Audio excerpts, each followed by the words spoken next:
of the 2011 pixelated adventure game Sword and Sorcery is a brave adventurer known only as the Scythian, and the game tells a story of her quest to collect the 3 pieces of the Golden Trigon. Now, if a quest to collect pieces of a magical triangular artifact sounds familiar, that's no accident.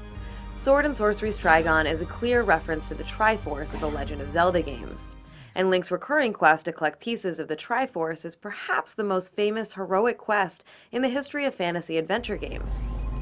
By drawing on familiar gaming icons and conventions that many of us already associate with legendary quests and timeless adventures, Sword and Sorcery quietly asserts that women can fill the role of mythic hero as effectively as men can.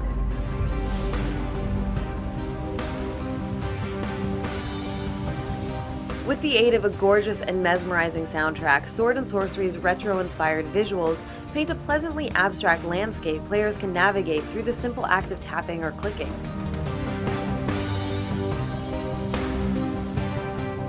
And the game tells a traditional yet emotionally resonant story, proving that you don't need technically impressive graphics to create a world worth exploring and a tale worth telling.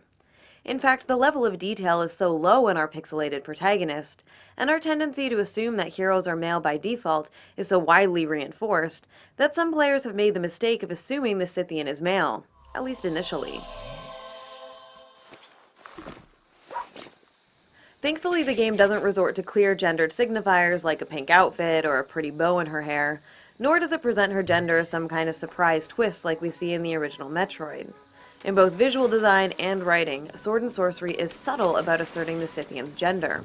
Though once you acquire the Megatome at the end of the game's first episode, you're presented with the thoughts of other characters who refer to the Scythian using female pronouns. It's not just in the visual sense that the Scythian lacks clear definition. We know very little about her history and nothing about why she's undertaken the quest to defeat an ancient evil.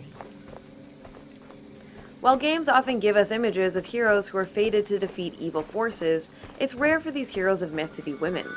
Like many video game heroes, the Scythian is essentially a silent protagonist, a figure defined primarily by her actions, which makes her a blank slate for all players to project themselves onto. But while we don't actually hear her speak to other characters, a bit of the Scythian's personality does come through as her thoughts serve as a kind of narration for the story. Her quest is referred to as a woeful errand from very early on, an important bit of foreshadowing that communicates that her task is not a happy one, but the grim nature of her errand doesn't overshadow the Scythian's spirit or the tone of the game itself. The character's quirky, often humorous thoughts, along with the sense of wonder in the world, makes this journey magical, delightful, and melancholy all at once.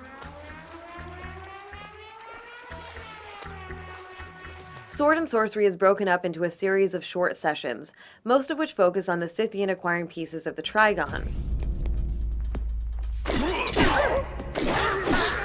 There are some simple, timing-based combat encounters, but the majority of time is spent exploring the world and solving simple puzzles that require players to pay attention to environmental details like trees, birds, and reflections in the surface of a pond. The game is primarily concerned not with combat and killing, but with the natural beauty of the world the Scythian is trying to protect. Using the mysterious power of the Song of Sorcery, players sometimes manipulate the environment in some really surprising ways, creating the feeling that this is a magical world where just about anything can happen.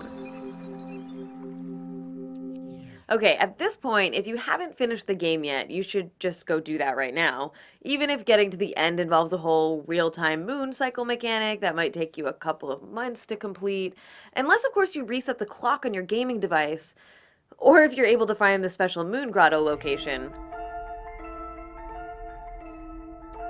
But spoiler alert, we're about to talk about how the story ends, so you've been warned. Most video game heroes become more powerful as their quest progresses. This is one way in which Sword and Sorcery subverts expected gaming tropes.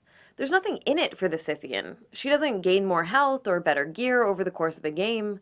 In fact, the quest takes a toll on her.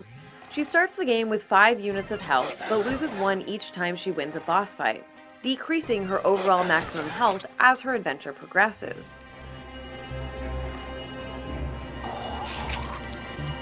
This game is not about leveling up or becoming more powerful, and Sword and Sorcery ends with the Scythian doing something Link never has.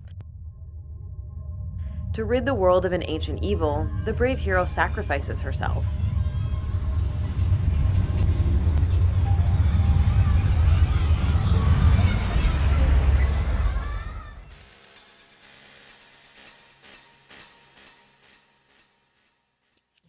Unlike the deaths of so many female characters in games which serve the purpose of fueling the development of male characters, the Scythian's death is tragic because her life had intrinsic value. We projected ourselves onto her and experienced the world through her. In the game's final moments, we see the people of the region pay their respects to the Scythian, and we mourn her death along with them. She didn't just exist in relation to another character. She wasn't just somebody's wife or sister or daughter, but rather she existed as an individual and as a hero. The game's ending suggests that the Scythian will not be forgotten by the other characters, and the visuals and music work together to elicit a complex assortment of emotions, a sense of celebration of the Scythian's courage, and a sense of grief at her death.